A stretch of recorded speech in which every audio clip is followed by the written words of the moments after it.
Pablo, good to see you. How you doing? How you doing, Pablo?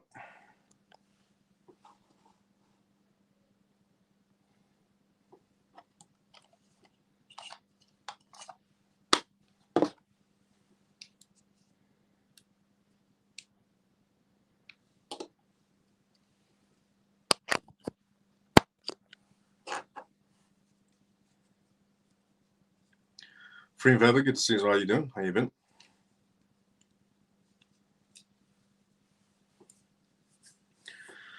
Good evening, Miles. Good to see you as well, Funky. How you doing? How's things? Good evening, CMF. Let's go, Funky. T, good to see you as well. How you doing? How you been?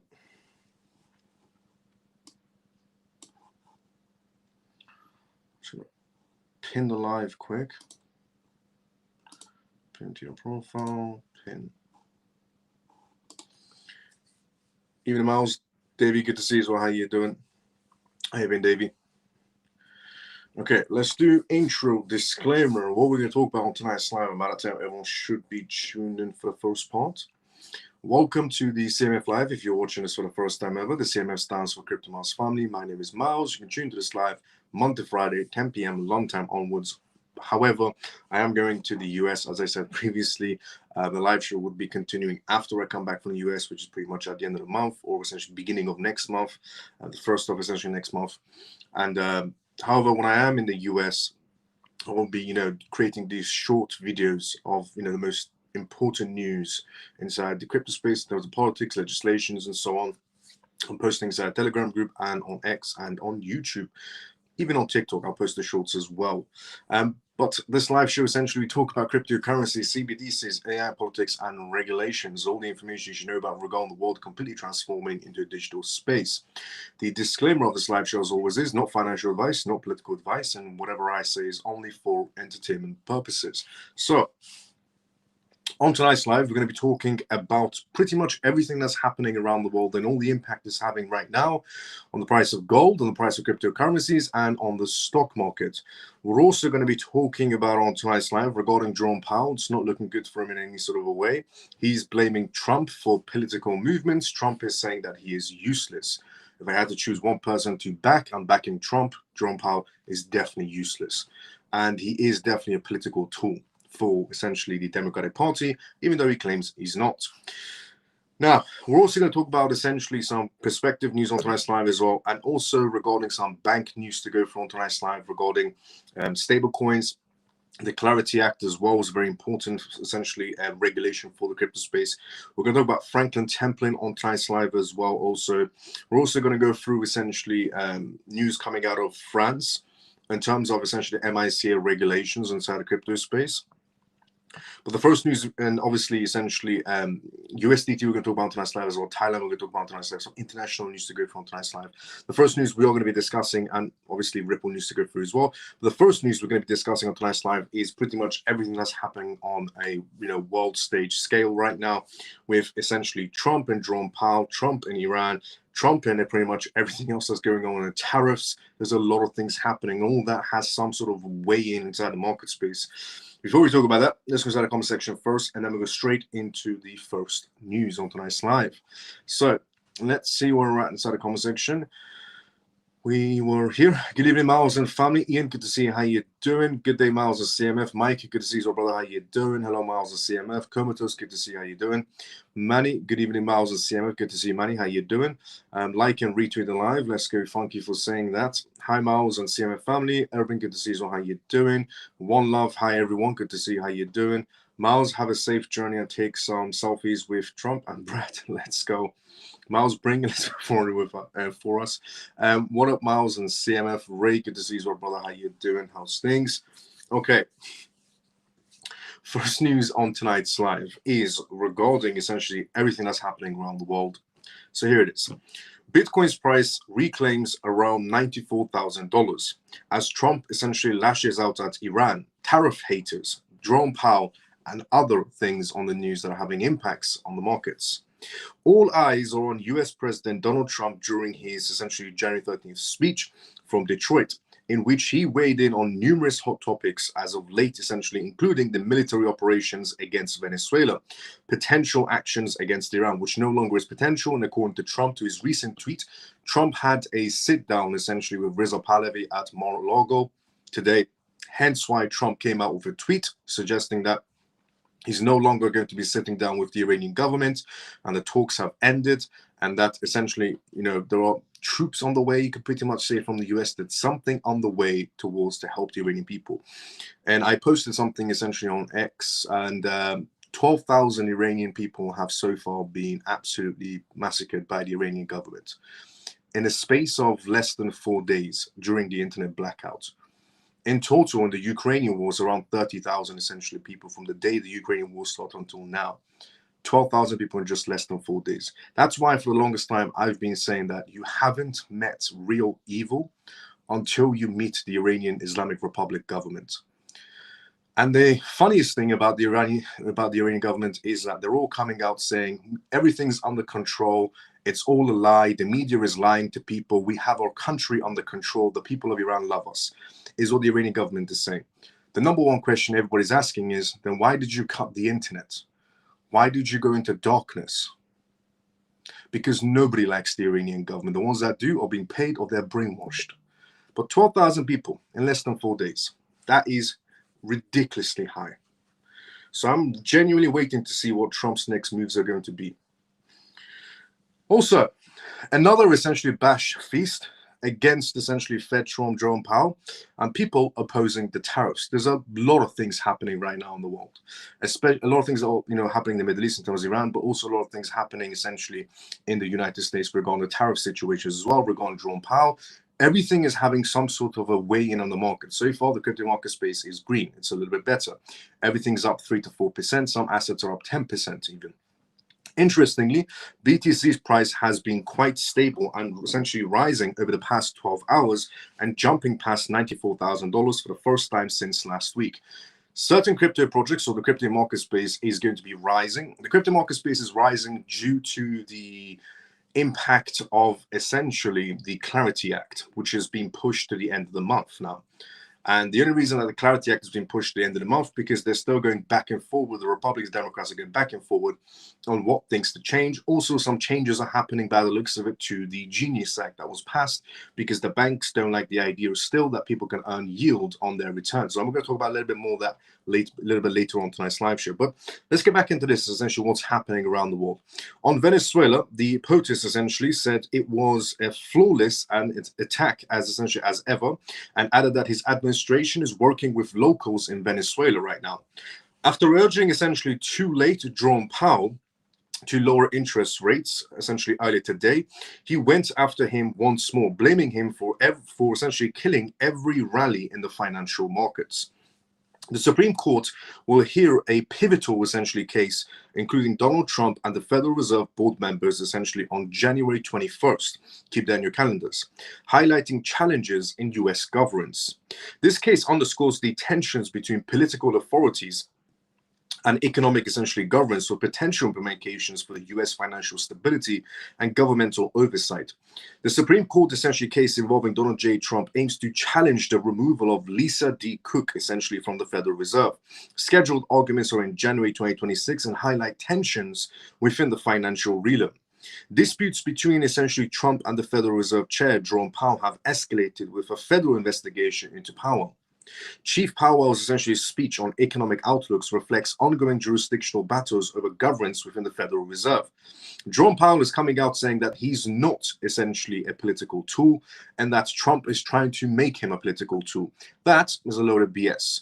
All Trump wants essentially is rate cuts, but Jerome Powell won't give it to him because he thinks he has more power and that he wants to make Trump suffer so he looks bad in front of the American people by not doing essentially rates, and so the economy gets worse.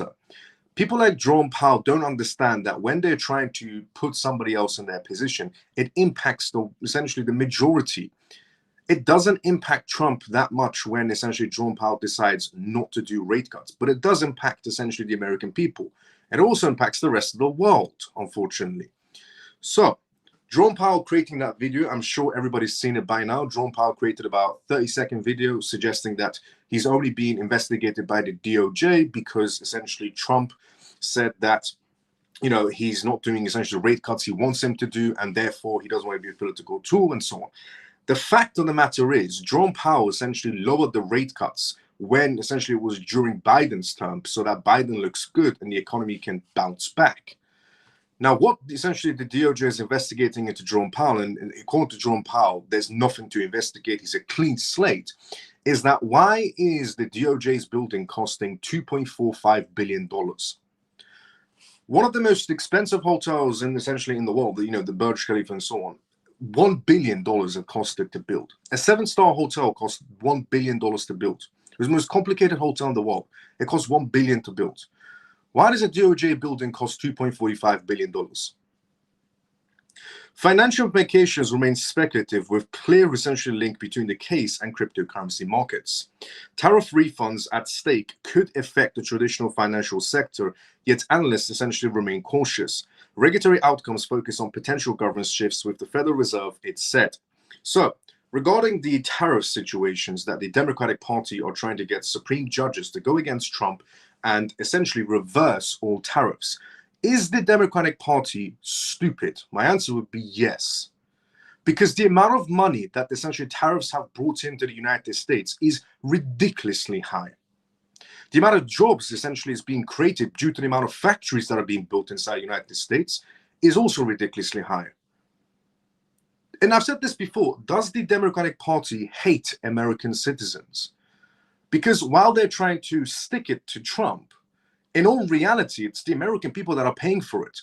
Because if those companies that are building factories in the United States realize that this situation is about to happen and the tariffs are about to be refunded, for one, America can't refund it. So that will cause a massive repercussion inside the stock market, crypto market, the world market. In other words, the Democratic Party is hand-heartedly, willingly deciding to crash the entire market space just so they can say, we got one over Trump.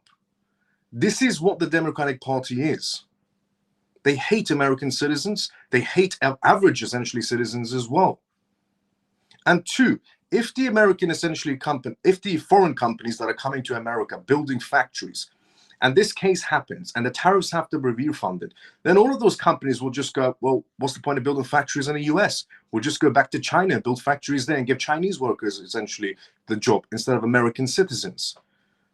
Due to tariffs, it's brought billions of dollars back into the United States. It's brought factories back to the United States, which is going to be creating more jobs for American citizens. Now, so some jobs have been taken by foreign essentially workers due to essentially complications of the job, but other jobs are also being occupied by American citizens, which is brilliant. Therefore, analysts are suggesting essentially that limited impact essentially on crypto markets so far. And essentially going forward, we just have to see what the conclusion is going to be by the Supreme Judge. He then claimed that essentially people who are against his tariffs are pro-Chinese. Trump essentially said people who are against tariffs are pro-Chinese. Let me explain to you something.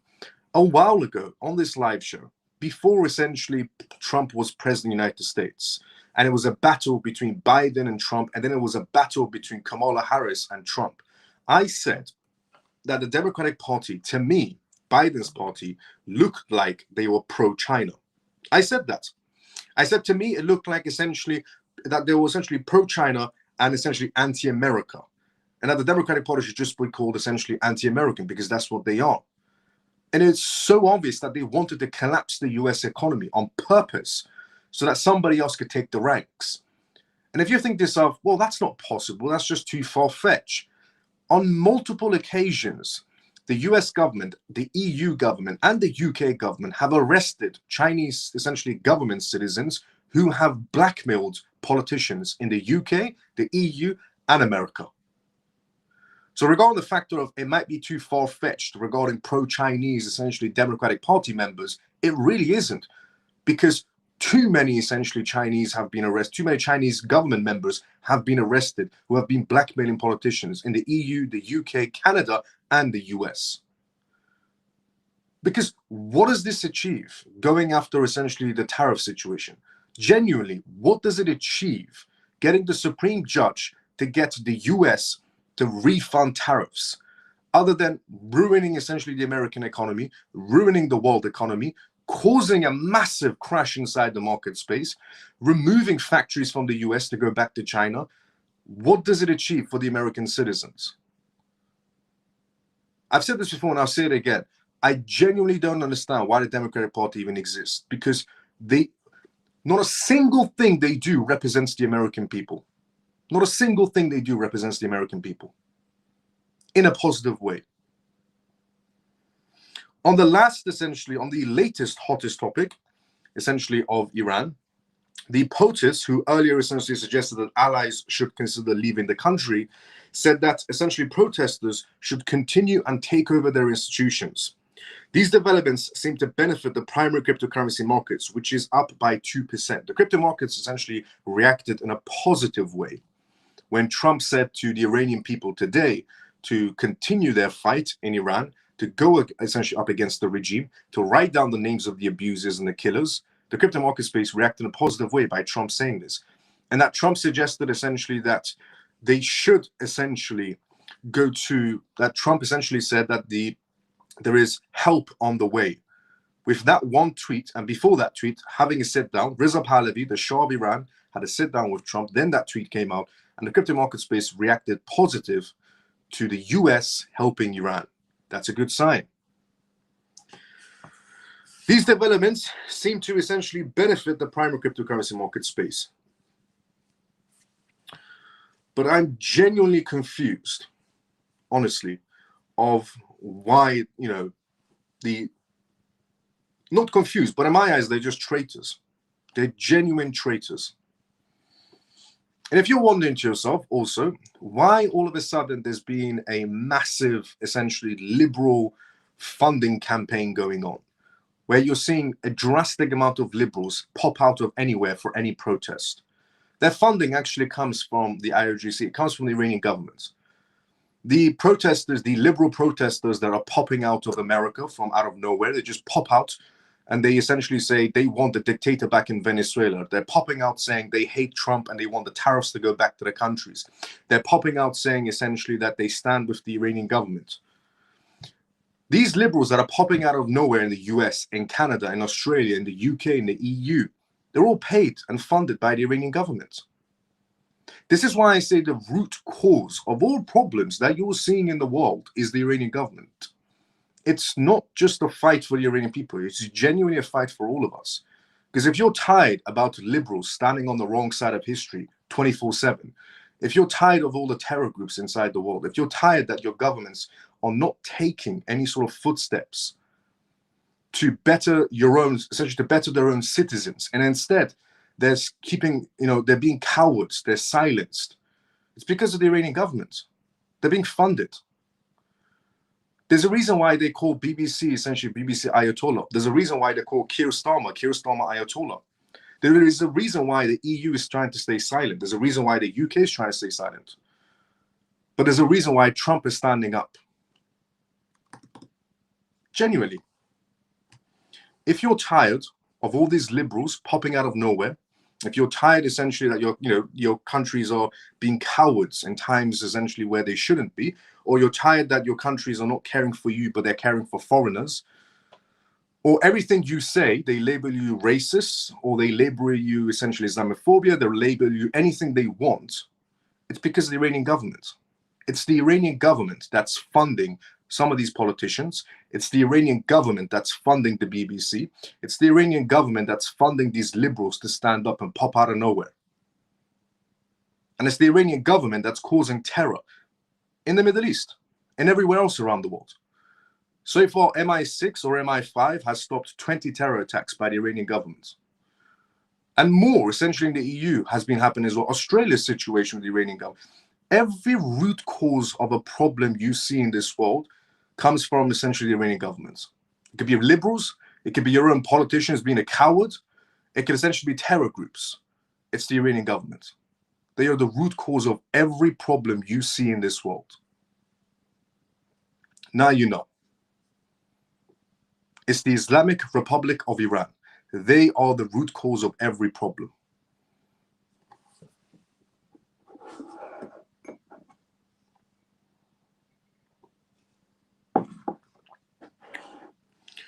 Now, so far, essentially gold is going to go up in price. Due to essentially turmoil inside the Middle East, gold is going to be going up in price. Crypto market space is actually reacting positive to every step Trump takes against the Islamic Republic of Iran. The crypto market space reacts positive to that, which is a good sign. The crypto market space picking up also, when you see certain projects inside the crypto space all of a sudden shoot up in price, it's because the Iranian government is trying to funnel their money.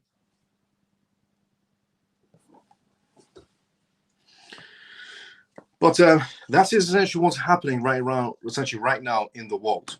And I can't wait for the downfall of the Islamic Republic of Iran. It's going to be a beautiful sight to see, not just for Iranians, but for everybody else in the world as well, especially for the people in the West. To see the Islamic Republic of Iran collapse, it's a beautiful thing to watch. I think it's a day that should be celebrated around the rest of the world. Genuinely. Honestly, because we've all of a sudden had some massive liberal issues in the world. They're just always standing on the wrong side of history, standing for dictators. It's all Iran. It's all funded by the Iranian government. JP Morgan is what we talk about next on tonight's live. But before essentially we talk about JP Morgan, let's go inside the comment section. First, let's see what essentially is happening inside the comment section. And then essentially we'll go through the next news, which is regarding JP Morgan. And JP Morgan is an absolute CUNT. And I'll explain why afterwards. But let's go inside the comment section first. This is what's happening here. We were here. As I said previously, this is live, which means if you do have any comments, go for it inside the comment section as always. What up, Miles and CMF? Really, let's go. Good evening, Miles and CMF family. Carl, good to see you. How you doing? Carl, can you put a comment on X so I could essentially reply back to your message? I can't find your message on Telegram or on X. Leave me a message on X, Carl, and then I'll just give you a call, and then essentially I can help you with whatever you need help with inside the crypto space. No problem. Susie, evening, Miles and family. Good to see you. How you doing? Morning, Miles and CMF. Shelly, good to see you. How you doing? Hi, Miles. Hope you're well, mate, and looking forward to your holiday, buddy. Let's go, Addy. Hello, Miles. Be sure to check out the Belgian Vegas best. Great restaurants, hotel, CryptoQs. Thank you so much for that. Facts: a lot of populations in America has been brainwashed to hate the country. Democrats. Hi, Miles and CMF. Stormy, good to see you. How you doing? The West is cooked. Maybe there's still hope for something. Essentially, needs to happen quick. Probably won't do. It will if everybody aligns themselves with the Iranian government. I mean, it will if everybody aligns themselves with the Shah, Reza Pahlavi, against the Islamic Republic of Iran. It's the only way, honestly. If you want to see this world be cleaned and cleansed from all the terror and the brainwashing, you need to get rid of the Islamic Republic of Iran. You just need to get rid of all of them. They are the root cause of every problem in this world. The world needs to be cleansed from the Islamic Republic of Iran. Genuinely cleansed. Baptized if it has to be.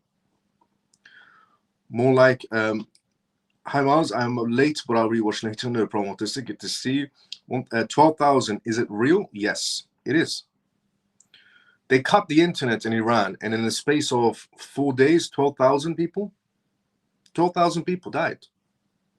Well, 12,000 people were massacred. 12,000 people, 4 days. The Ukraine war, since it began a few years ago until now, has 30,000 deaths total. In 4 days, the Iranian government killed 12,000 of its own people because they don't align with them. And there are liberals who are supporting the Iranian government. I wonder why. It's because they're funded by the Iranian government. Speaking of circus freaks, more like the Islamic government, facts. Speaking of circus freaks and liberals, be careful out here in California, bro. Yes, it was proven that the Iranian government was behind Australia. I saw that. Right, Pakistan. Trust me, Pakistan looks like a saint compared to the Islamic Republic of Iran. Where is the leader of Iran right now? The leader of Iran, the leader of the Islamic Republic of Iran, is hiding in a cave somewhere, cowarding, and telling people what to do. Or he might be running away to Russia. Iraqi dinner and Vietnamese dong revaluation. resulting in more XLM, XDC, XRP, SHX, IOTA, Quants, HBRO, Algorand, and etc. Let's go. I can't believe, yeah. Miles, have you got any views on BlockDAG going live on 10 exchanges in the next few days, or do you still think there's nothing to it? Regarding BlockDAG, I wouldn't touch it with a 10-foot pole. Even if it gets listed on one exchange or 1,000 exchanges, I still wouldn't touch that project with a 10-foot pole. I'll stay very, very far away from that project. Keep that in mind. Not financial advice in any sort of a way. Hi, Miles, the CMF family. I've just arrived at home. Good to see you guys. How you doing, Carl? Good to see you. So how you doing?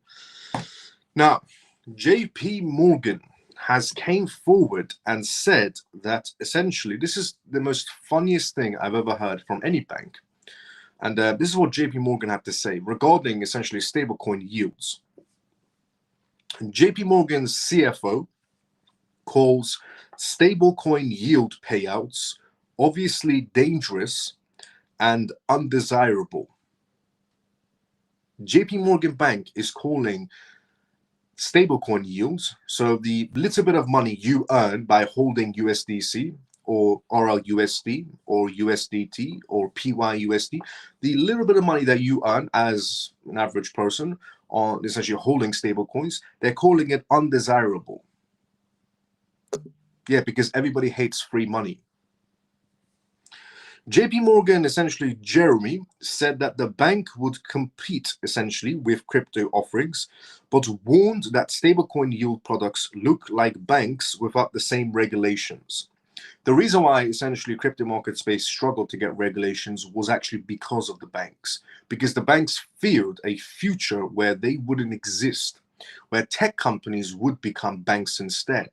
That's essentially why, the regulations were very sluggish and slow, because the banks were essentially weaponizing foundations and also the Democratic Party and also Gary Gensler to slow down tech companies from taking over. Stablecoin issuers and essentially distributors offering customers access to stablecoin yields may essentially be creating their own parallel ecosystem to bank operations. You don't say. Global Bank JP Morgan Chief Financial Officer said today, the creation of a parallel banking system that is sort of and has all of the features of a banking, including something that looks a lot like a deposit that pays interest, without sort of essentially the associated essentially safeguards that have been deployed over hundreds of years of banking regulations, is essentially obviously dangerous and undesirable thing. Again, the reason why the crypto space didn't have regulations fast enough was because of the banks. So it's ironic that the banks, essentially like JP Morgan's CFO, coming out saying, stablecoins are undesirable. And that essentially they don't have the safeguards, essentially, that the banks do. The US Senate Banking Committee essentially published a new draft of its crypto market structure legislation, setting marker essentially for its latest effort to essentially wrangle crypto markets into federal regulatory frameworks. While much of the bill focuses on jurisdictions of the essentially SEC and CFTC, as well as essentially other federal regulators, one section seeks to restrict how crypto companies can offer customers yields and rewards on their stablecoin deposits. The provision essentially as outlined would bar both stablecoin issuers and other crypto platforms from directly offering yield, unless the rewards were tied to activities like staking or other transactions. But if you want to hold your stablecoins, the banks say that people should not be earning money just for holding US dollars. The billion-dollar banks, the behemoth banks, are worried that the average person might earn $10 on top of their stablecoins. The CFO, speaking essentially in the morning, said a number of questions, including where securities are purchased from, what sort of essentially effects they would have on system-wide deposits, and how funds flow between consumers and wholesale providers, would inform what sort of risk stablecoin yields might have on the banking systems. Without essentially elaborating on these risk factors, JP Morgan does already offer certain crypto products and services, he noted.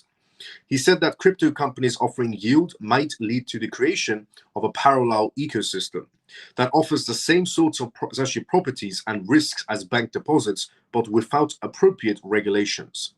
As much as the technology is cool and there is interesting stuff there, in the end, you have to ask yourself, How does this actually make the consumer experience better? How does it make the essentially consumer experience better using stable coins or using crypto instead of banks? Let me take, essentially a swing at it. How does it make the consumer better when you essentially use stable coins and cryptocurrencies rather than a banking system? Let me see. How about when I want my money, I can access my money? That was just, it just baffles the banking system. Or how about when I want to send my money to someone, it doesn't essentially get rejected because it's my money on crypto. There's so many benefits to the crypto space compared to the banking system. So it's actually quite interesting, when they ask the question of how does, you have to ask yourself, how does it actually essentially benefit you as the consumer using crypto rather than the banking system? There are millions of benefits for using the crypto system rather than the banking system. He said, and in cases where it does, we either need to get involved or improve our own service offerings. Or how about you just let the other side breathe by not getting the banking associations all rattled up to send a letter to the OCC to tell them to slow down progress on giving essentially Ripple, Circle, and Paxos a banking charter license? How about you make it a fair game? Instead of coming out and saying, well, maybe we need to change some stuff if you prefer the crypto space. How about you let us essentially use our own money when we want to? How about you don't dictate what we spend our money on because we work for that money? You didn't. I mean, it's the most dumbest thing any person could have said from any bank. And he said it with wholeheartedly, confidence. Why would anyone want to use the crypto space? Where's the consumer benefit of the crypto space? Really? You thought that was a smart thing to ask? Honestly, it's like they're asking to be essentially, mocked.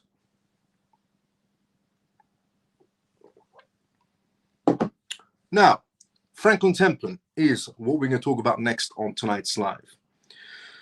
Franklin Templeton turns money market funds into stablecoin reserve vehicles. This one is a good one. It's bullish. It's positive. The LUIXX fund has been modified to hold short-term, essentially US Treasuries and meet stablecoin reserve standards. The DIGXX fund now offers an on-chain share class. Cryptocurrency-friendly investment essentially firm Franklin Templeton has made 2 of its institutional money market funds compatible with blockchain-based finance in a move essentially aimed at positioning itself for growing markets around tokenized assets and regulated stablecoins. The update applies to the Western Asset Institutional Treasury Obligations Fund essentially and the Western essentially Asset Institutional Treasury Reserve Fund as well. Both essentially are managed by Franklin Templeton, affiliate Western essentially asset management. The LUIXX has been modified to comply with the guiding and establishing essentially national innovation for US stablecoins, the Genius Act, a law essentially passed in 2025 that sets the reserve standards for regulated stablecoins. The fund now holds only short-term essentially US Treasuries with maturities under 93 days, allowing it to be used as a stablecoin reserve vehicle according to a press release shared essentially with CoinDesk. As stablecoins essentially become more common in payments and settlements, regulated reserve products like the LUIXX could serve as a key financial essentially backend. And the DIGXX, meanwhile, has introduced a digital institutional share class designed essentially for distribution over blockchain-based platforms. That means approved intermediaries can record essentially and transfer ownership of funds and shares on-chain, enabling faster settlements, round-the-clock transactions, and easier integration with digital asset systems. In other words, essentially more on the side of the blockchain space, the traditional financial sector intertwining together on the right path. The fund itself remains essentially SEC registered and operates under traditional money market rules.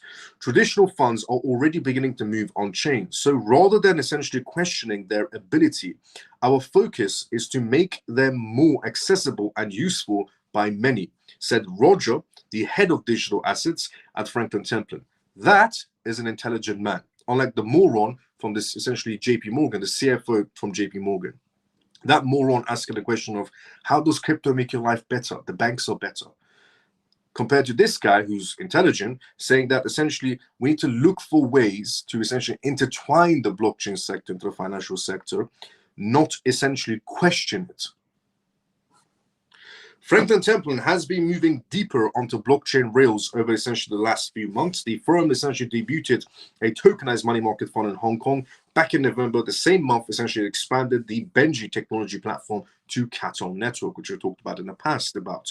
Now, moving on from that to France, MiCA regulations. A French regulator says 30% of crypto companies without a MiCA license, essentially in France, are unresponsive, which means 70% have licensing in France and 30% don't. A French regulator has revealed that 30% of crypto companies without MiCA licensing in France are unresponsive. There is no communication on whether they intend to get the license required under new EU rules or will cease operating by July. The UK wasn't the only country that came out and said that there's a time frame now. Essentially, when the doors open, you apply for a crypto license. If you're a crypto company, when the doors close, it's going to be essentially quite difficult for you to get a license. Same thing is happening in the EU. These are indications of how close we really are to a digital future. Also, what is happening essentially in terms of regulations for people holding their assets on crypto exchanges? Crypto exchanges are obligated this year to record everything you do in their exchanges, every footstep you take in their exchanges, and they will be reporting it back to your jurisdictions. So if you are somebody that is holding a tremendous amount of assets on crypto exchanges, maybe start looking into cold storage wallets as a safeguard, essentially, not to avoid tax, but as a safeguard. You know, it's always better to keep your crypto in cold storage wallets. Not financial advice at all in any sort of a way, but all crypto exchanges are obligated this year to record every footstep you take. Buy, sell, trade, anything you do, transfer out of an exchange, transfer into an exchange from where and so on. Everything's going to be recorded. The exchanges that are going to be starting this recording period are essentially Binance, Crypto.com, Coinbase, Kraken, and a few others. The only exchange that I'm fully aware of that couldn't care less about recording anyone's footsteps is MEXC Exchange. And that's only because they don't have any licensings in the UK or in the EU, to be fairly honest. Now, and I know for a fact that there was a time period where essentially influencers were telling people it's safer to keep your money on the crypto exchanges than it is in a cold storage wallet. And I said this, what I'm about to say now, back then, and I'm just going to repeat it. What morons were they to tell people essentially that it's safer to keep your assets on a crypto exchange than a cold storage wallet? It's the same thing I said back then, I'm just repeating it now. Absolute morons who said it back then. Now, Stephanie, the executive director of the Markets Intermediaries and Market Infrastructure Supervision Directive, essentially at the AMF, told journalists in Paris that the regulator had written to companies in November to essentially remind them that the country transition period ends on June 30th this year. In other words, if you don't have a crypto license as a crypto company in the EU after June 30th, forget about it. However, out of the essentially 90 registered crypto companies in France that are not essentially MiCA licensed, 30% have already applied for a license and 40% were not seeking one, and remaining 30% have not told the regulators their plans nor responded to the November letter. Under the European Union's crypto rules, MiCA crypto companies must receive licensing from national registrations in order to be able to operate across the bloc. Those rules essentially came into force last year to bring crypto assets under formal regulations, but it's actually been enforced since January. Since the 1st of January, they've been enforced even in the UK. MiCA licenses have granted to crypto companies, including US exchange Coinbase, OKX, Crypto.com, Binance, and stablecoin essentially issuer Circle and British fintech Revolut. Last year, France threatened to challenge the passporting of essentially licensings granted by different essentially member states, saying it was concerned companies were seeking out jurisdictions with more lenient licensing standards. Last month, also, the European Commission suggested that the ESMA should oversee crypto companies at an EU level. Although some countries essentially opposed the idea, however, the head of the AMF, Maria, essentially laid out the regulator's plan for 2026 and said again that France supports making the European capital markets stronger and giving essentially ESMA more power. At the same time, the European Securities and Markets Authority said that it expects crypto companies without MiCA essential authorization to have either implemented or have such plans in place by the end of the transition period. D-Block essentially and Go In essentially Bitstack and Credit essentially owned SIAS have recorded to have essentially received approvals. However, firms do not apply or for essentially obtain MiCA licensings, risk essentially being suspended or blocked from EU users.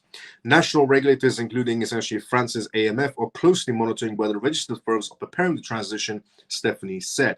In other words, Tether can kiss goodbye ever entering a single footstep into the EU market space, because if it didn't get a license then, and sure as hell isn't going to get one now. Recent moves by France's regulators have shown that licensing alone is not sufficient, and without ongoing compliance and cooperation with regulators, which is why Tether is never going to get a license in the EU at all, pretty much.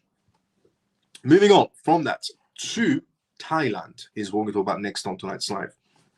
And it goes back to Tether, USDT, what we're going to talk about Thailand, where essentially USDT being banned essentially from the EU and then slowly being banned in the UK and then essentially being banned in Canada, slowly being banned in Australia. And it's just this ripple effect that's been created to go against USDT Tether, mainly because Tether USDT is heavily used by countries that are sanctioned and countries that are funding certain operations, certain terror operations, essentially. They typically use USDT. So, Thailand is joining the list of countries to ban USDT. Thailand flags USDT trades as central, essentially, bank targets grey money flows. The Bank of Thailand has begun monitoring activities tied to stablecoin USDT after identifying that a large share of sellers on domestic crypto platforms are foreigners. And according to a report by local outlets, the nation, essentially roughly 40% of USDT sellers operating on Thai platforms fall into this category and should not be trading in the country under existing rules. The central bank's move essentially brings stablecoins into a wider effort to track so-called grey money, they're calling it, a term used essentially locally to describe financial flows that sit outside the normal reporting or oversight channels. As time progresses forward, Tether USDT is going to be the currency of the other market space, whereas essentially RLUSD and USDC is going to be for the normal market space.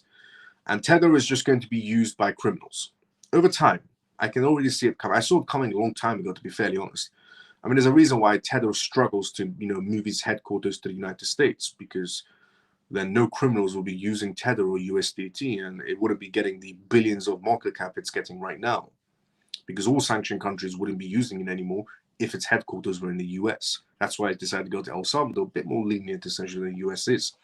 But I can always see it, I saw a long time ago, USDT will eventually become the currency of criminals, and essentially RLUSD and USDC will become the stable coin essentially of normal citizens. Thailand's focus on who is using stablecoins, not just how much is traded, shows regulators are prioritizing cross-border behavior and compliance over market size. In other words, they couldn't care less about how much money essentially that's bringing in, because it's about the type of people that are using it. By volume, Thailand's crypto market also remains modest.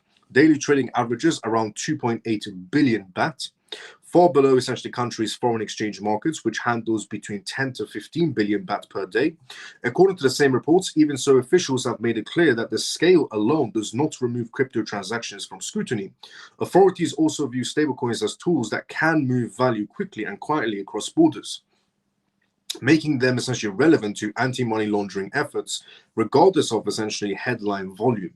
The concern is not that crypto rivals the FX markets, but that stablecoins may serve as a side channels for funds that would essentially otherwise pass essentially through monitored banking routes. This perspective explains why stablecoins are being reviewed alongside physical cash and gold, both long-standing vehicles for unrecorded essentially value transfers. From essentially the central bank's point of view, the medium essentially market, less than essentially the behavior, it enables it. And Thailand has maintained capital controls for decades, essentially regulating how residents and non-residents move money across borders. While crypto ownership is legal, trading activity that involves foreigners or bypassing reporting requirements raises concerns under essentially existing financial laws. The latest scrutiny essentially follows the Prime Minister's essentially autumn calling for tighter oversight of gold trading and digital assets. The directive essentially included stricter reporting obligations and enforcements of wallet identification essentially rules. Now, wallet identification rules is not something that's just essentially towards Thailand. It's actually towards the larger market scale. The UK, the US, the EU, essentially Canada, Australia, Japan, Middle Eastern countries, the UAE, in other words, Bahrain, Kuwait, Singapore was one of the first ones to do this. Hong Kong.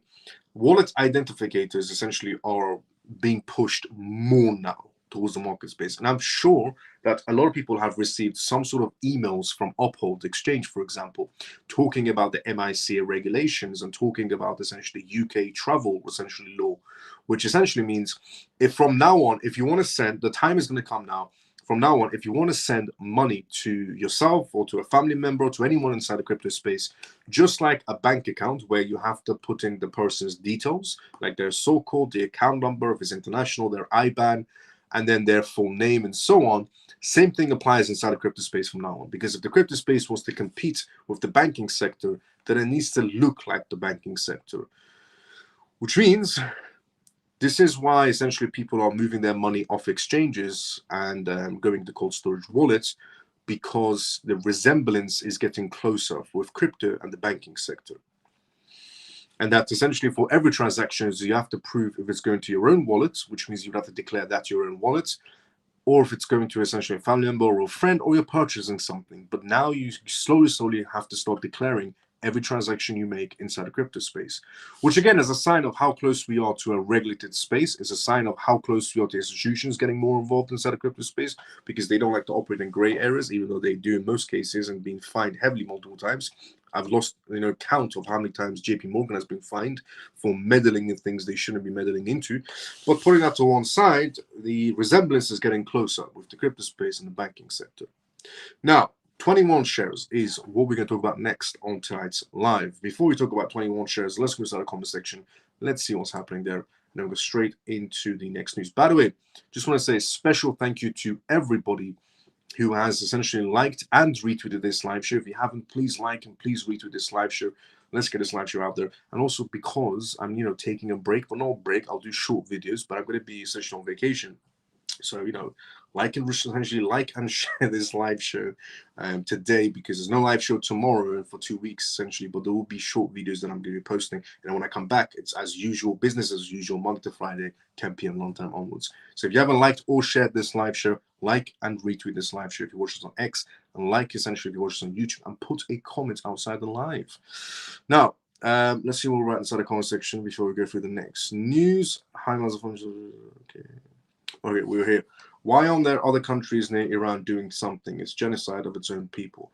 The reason why other countries are not getting involved in the Iranian situation is because they're a part of it. Any country that is standing silent, it's paid by the Iranian government. Honestly. The reason why the UK doesn't want to declare the IRGC a terror organization, but Australia has declared it. Australia today declared essentially the IRGC a terror organization because that's what they are. But the UK essentially struggles to declare it a terror organization, and because they're funded. The BBC is funded by Iran. If honestly, people don't know, now they know. The BBC is funded by Iran. There's a reason why the UK, Ayatollah Keir Starmer is keeping very silent, and Ayatollah BBC is keeping very silent on the matter. It's because they're funded. And regarding the other countries around Iran, they're keeping silent as well. It's because they're scared of the IRGC. The Islamic Republic of Iran has too much control in Syria. They have too much control in. They still have control in Syria, even though essentially Syria claims they don't. They still have some control in Syria. They have control in Iraq. They have control essentially in Yemen. They have control of Libya. They have control obviously in the Palestine state as well, and some other places. And they're scared because they don't know what the Iranian government will do to them if they intervene. So the countries around Iran don't want to do anything because they're too scared of what essentially the Iranian government will do. The only countries that are not scared of Iran, because they know Iran is full of BS and completely bluffing to the rest of the world, is Trump, is the United States and essentially Israel. These are the only two countries that don't fear Iran, and they know that Iran is bluffing and they don't have anything under there. Essentially, it's like a poker game. Iran's government, the Islamic Republic of Iran, is not holding is not holding a good hand in any sort of a way. And there's only two countries that are not scared of them. The rest of the Middle Eastern countries around Iran are scared of the Iranian government because they don't know what they're capable of doing. Because Iran's government, they fund too many terror operations, and they don't know what will possibly come out of it if they intervene in any sort of way. But what they can do is declare the IRGC a terror group. I mean, that's just at least it's on paper. They've done something.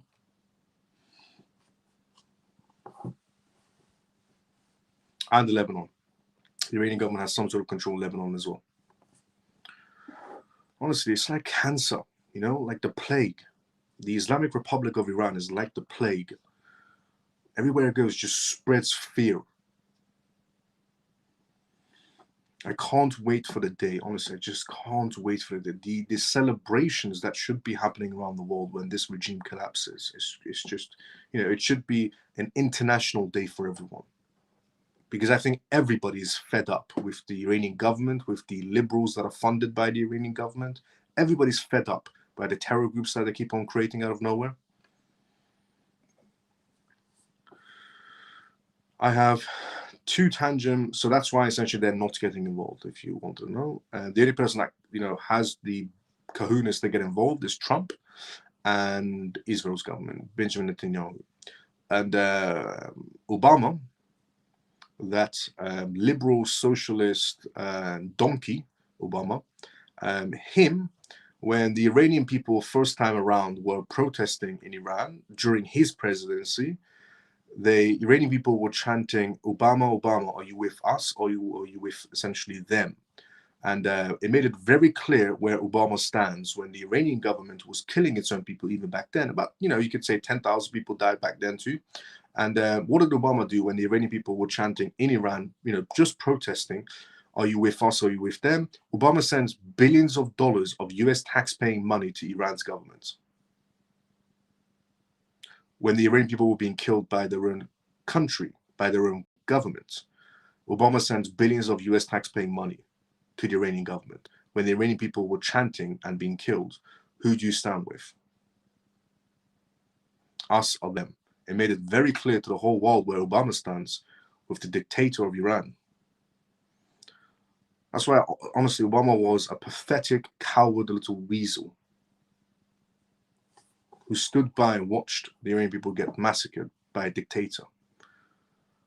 There's one thing staying silent. There's genuinely one thing staying silent. You're still a coward if you stand silently. But there's another thing sending them billions of dollars of US tax-paying money to continue the terror. That's just something else.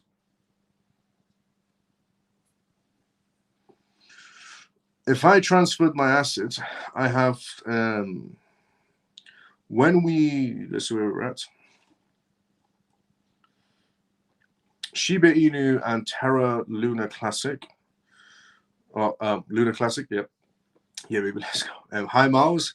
Is this start a bull one? It's a start of a very obscured market space, I would have to say. But, we get a clarity on the two outcomes, what I've suggested for the longest time.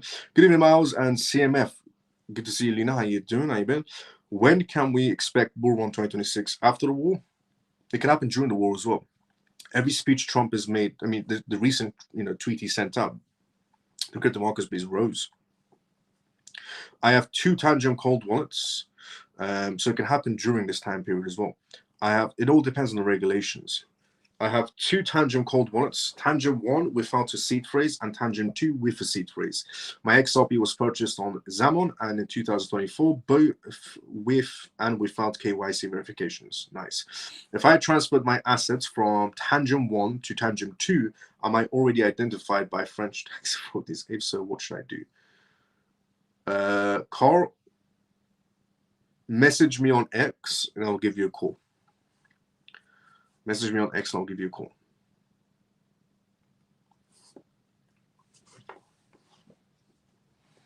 Is Tether dangerous? Tether's not dangerous in itself. Although Tether USDT is being used to fund terror acts, it's being funded essentially to money laundering and so on. You know, a lot of countries are sanctioned use USDT. Is Israel the peacemaker? Yes, for Iran, 100%. For the Iranian people, Israel is a blessing to the Iranian people. It angers, essentially, you know, certain groups when Persian people, Iranian people like myself, you know, we stand with Israel because they're the only ones that essentially will give us a helping hand with Donald Trump. And it goes back, as I said, to our history, you know, 2,500 years ago, when essentially we had, you know, we were under the religion that we had was Zoroastrian, which is Zarathustra in other words, and Cyrus the Great, which is Kurish in other words. And you know, our history goes way back. You know, the Jews and the Iranians, our history is 2,500 years old together. We were always allies. Essentially, we were always allies since day one. And the Iranian people are still allies, essentially, of the Israeli people. But certain groups don't like hearing that in any sort of a way. And essentially, the Iranian people have always been allies of, you know, the US. And once this regime collapses, we can again be allies of the US. We will be the biggest ally, essentially, of the US and essentially Israel and a few other countries out there as well. But unfortunately, the Islamic Republic of Iran's government has too much of a dog leash on essentially Ayatollah Keir Starmer, and essentially they have a dog leash on BBC, they have a dog leash on certain European politicians, and they have a dog leash on certain Democrats, and a dog leash, or just brainwashed dog leash, on essentially liberals. That's also an issue as well. There will be a new leader in Iran very soon, Miles. I believe so as well. Reza Pahlavi, Javid Shah. It's an Iran problem, I'll be honest. It's a Islamic Republic of Iran problem. Now, 21 Shares is what we're going to talk about next on tonight's live. 21 Shares launches a Bitcoin Gold ETP on essentially the London Stock Exchange. 21 Shares essentially launched its Bitcoin Gold ETP on the London Stock Exchange, essentially providing UK investors exposure to Bitcoin and gold. The launch signifies growing acceptance of crypto-based financial, essentially, products, potentially expanding investor portfolios with a regulated alternative, essentially, during volatile economic periods. The Bitcoin Gold ETP, essentially, the ticker essentially is BOLD, was launched by 21 Shares on the London Stock Exchange. This product essentially offers UK retail investors exposure to Bitcoin and gold with physical backed security and monthly essentially rebalancing for transparency.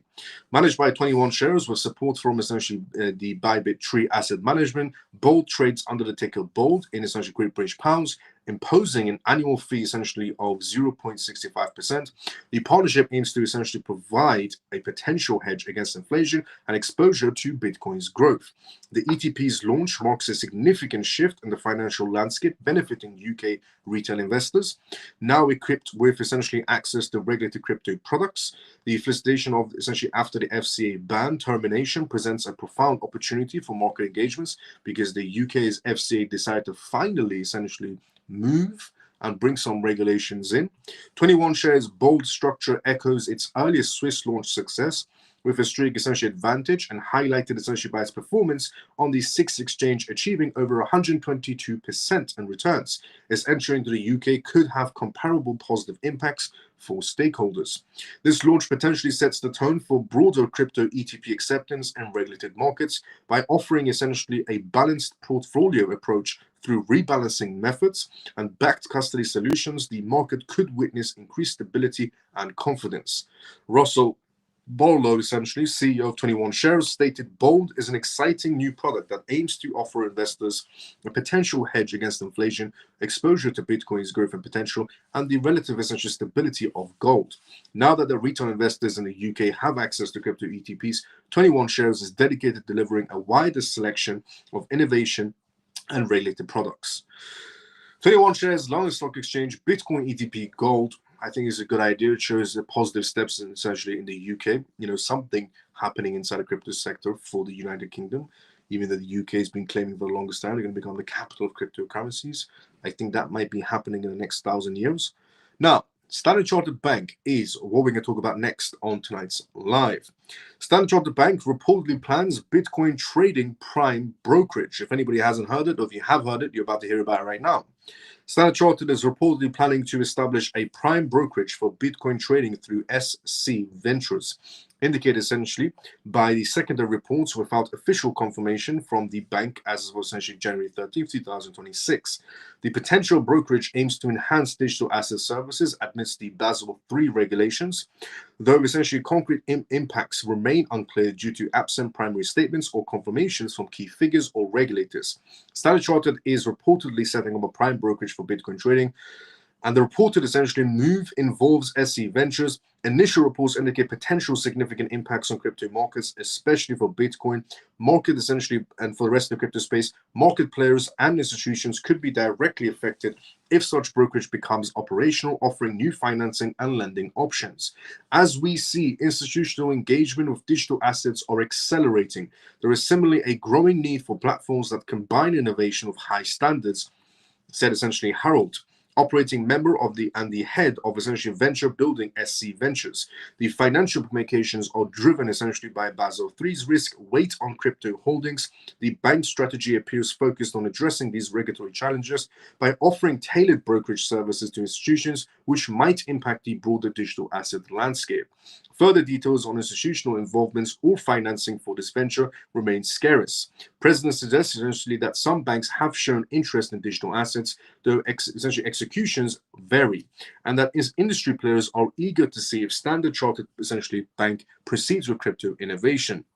Pursuing such a brokerage could align with historical trends of increased institutional crypto engagements, and the bank's prior moves such as BTC and ETH spot trading for institutions underscore potential shift towards embracing crypto assets financially.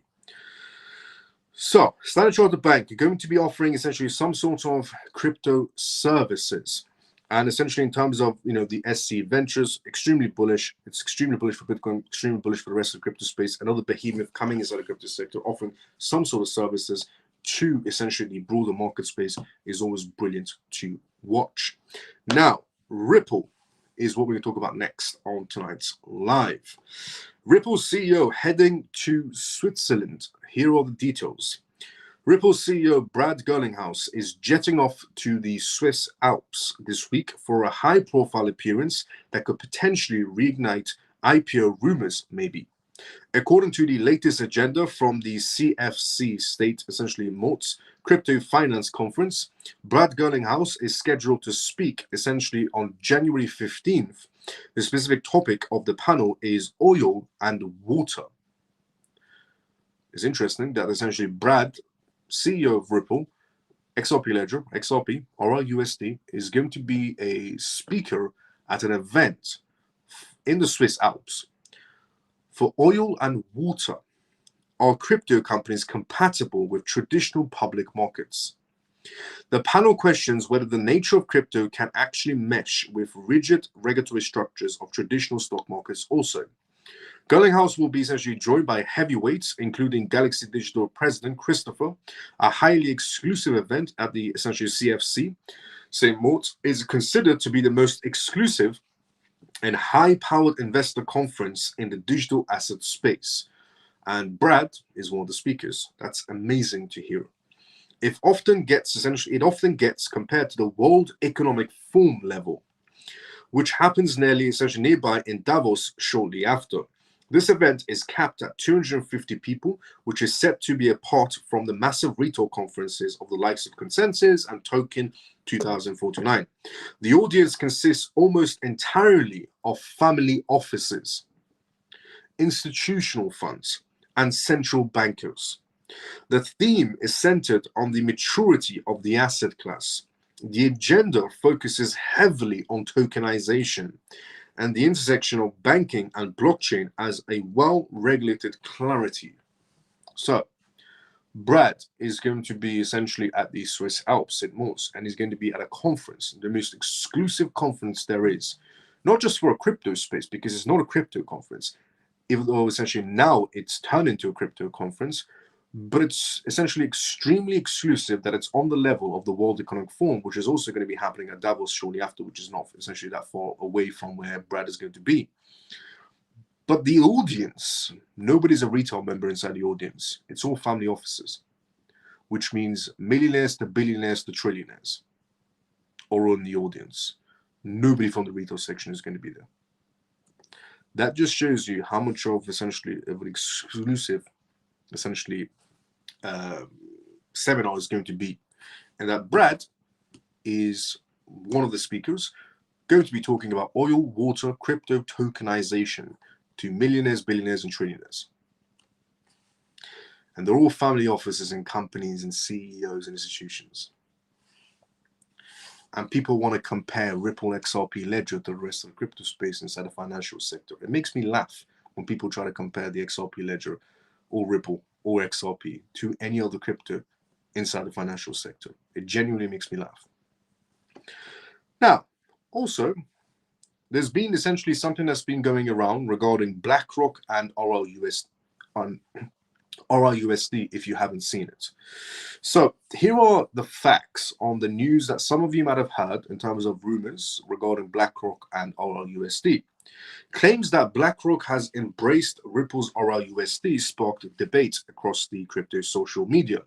The discussions followed a post citing a screenshot of a private Ripple document. Public disclosure now provide a clearer context for RLUSD's actual role.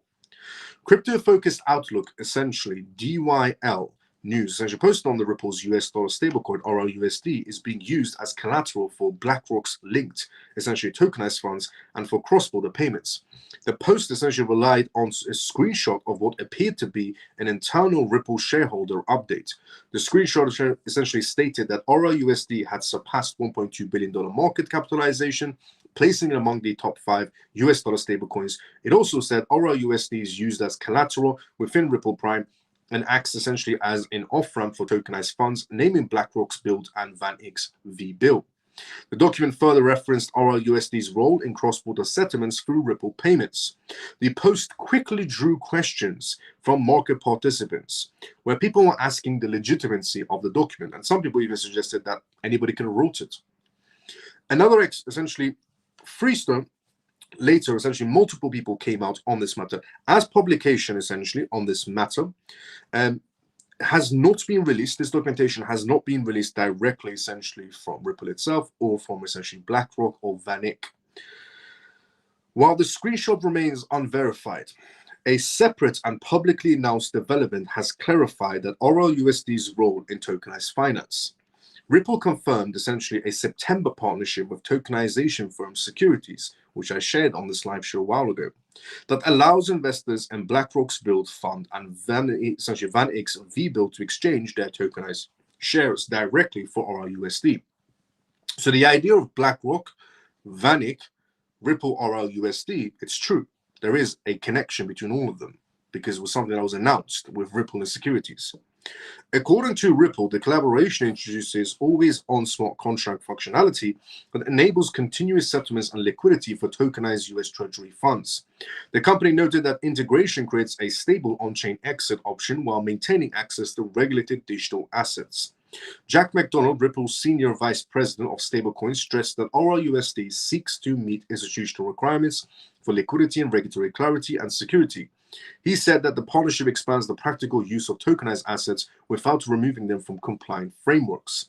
Securities Chief and essentially Executive Carlos added that the integration and essentially the integration supports real-time settlement and programmable liquidity for regulated tokenized products. He described the partnership as a step forward towards essentially automating liquidity for institutional on-chain investments. Ripple's growing institutional footprint extends beyond stablecoins. Bank of New York, essentially Mellon, recently launched that tokenized deposit service and essentially named Ripple among the early participants, Ripple Prime. The service allows BNY clients to transfer funds using blockchain rails, creating digital representations of bank deposits already held at BNY, which we talked about. Unlike stablecoins, deposits remain fully embedded within traditional banking systems, and BNY first piloted the service in October 2025.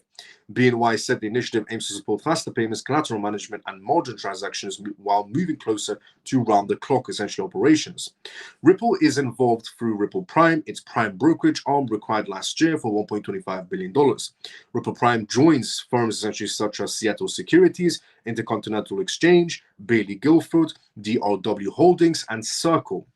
Notably, RLUSD operates under oversight from the New York Department of Financial Services and is backed by a one-to-one by highly liquid assets. The company added that reserves are governed by defined rules and verified through independent institutions. Since launching in late 2024, RLUSD has expanded across Ripple's payment networks, decentralized finance applications, and crypto and essentially on and off ramps. Ripple executives said holders of Build and VBuild can already redeem shares of RLUSD on Ethereum with the XRP ledger support expected later. There is no public confirmation that BlackRock itself has adopted RLUSD as a treasury asset or directly selected it as a collateral. What is confirmed is that RLUSD functions as a liquidity and settlement tool for tokenized funds issued by BlackRock and VanEck through regulated infrastructure. So is there a connection between BlackRock, VanEck, and Ripple's RLUSD or Ripple in general? Yes, there is a major connection between all of them, and securities is the middleman between all of them. So yes, there is a connection. If anybody wanted to know, there is. There is a major connection between Ripple and essentially VanEck and Ripple through securities. Also, another major indication is when the CEO, essentially Larry Fink, was asked, CEO of BlackRock was asked on live news, what about XRP? He said, I can't talk about that one. I mean, there's not a bigger, essentially, hint that there's something going on between BlackRock and Ripple than one of the biggest companies in the world, the biggest company in the world essentially coming out, a behemoth coming out and saying, I can't talk about that one. While he could have just said, no, when he was asked the question of XRP ETS. He just couldn't talk about it. That's what you call an NDA. If somebody's coming out essentially inside the crypto space and suggesting that they have an NDA with any company out there, could be Ripple, could be Stellar, essentially, it could be any company out there inside the crypto space or any companies in the financial sector. If anybody ever comes out to you and says that they have an NDA, essentially, they can't talk about, essentially this company, they don't have an NDA. Because if you have an NDA, you can't talk about it in general. You don't even mention you have an NDA. Just a heads up. If anybody inside crypto space ever comes to essentially and says that they have an NDA for a certain company, you don't have an NDA because you can't even talk about the NDA. What you can say is what BlackRock CEO said, I can't talk about that one. Not go around the world and say I have an NDA. Because I've seen a lot of fake companies out there, so be careful everyone. On that note, we have reached the endings of tonight's live. Once again, Ripple proving to the world that it stands here, while Brad's CEO is going to be in the Swiss Alps talking to millionaires and billionaires and trillionaires about the crypto space, and other blockchain CEOs unfortunately weren't invited. Chainlink does think that it's comparable to essentially XRP Ledger, even though it is a good chain. Vitalik Buterin wasn't invited to do his speech because has anybody seen that guy before? But anyways, putting all that to one side, once again showing the world that Ripple is here, XRP Ledger is here, XRP itself is here, RLUSD is here, everybody else is pretty much below. We have reached the endings of tonight's live. Now, we are also, we're not going to be doing the live show tomorrow, obviously, because tomorrow I'm going to get things ready to fly out on Thursday. I will be returning at the end of the month, or essentially the first of the next month, essentially. I'm only going to be going away for roughly about 2 weeks, and then I'll be back in the live show. Will be back as well.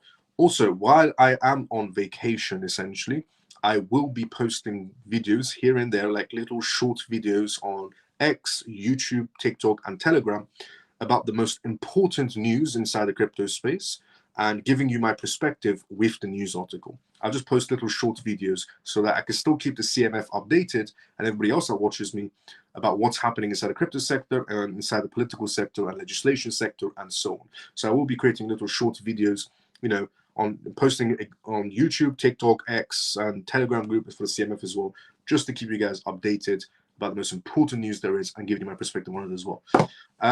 This was the CMF live show. Stands for Crypto Miles Family. My name is Miles. The disclaimer of this live show, as always, is not financial advice, not political advice, and whatever I say is only for entertainment purposes. And let's go inside the comment section before we do call it a night. Let's see where we're at. Dang, looks like crypto market's doing a bit of pumping right now. Let's go. Ray definitely is. The outstanding news, Miles. Thank you so much, Ian.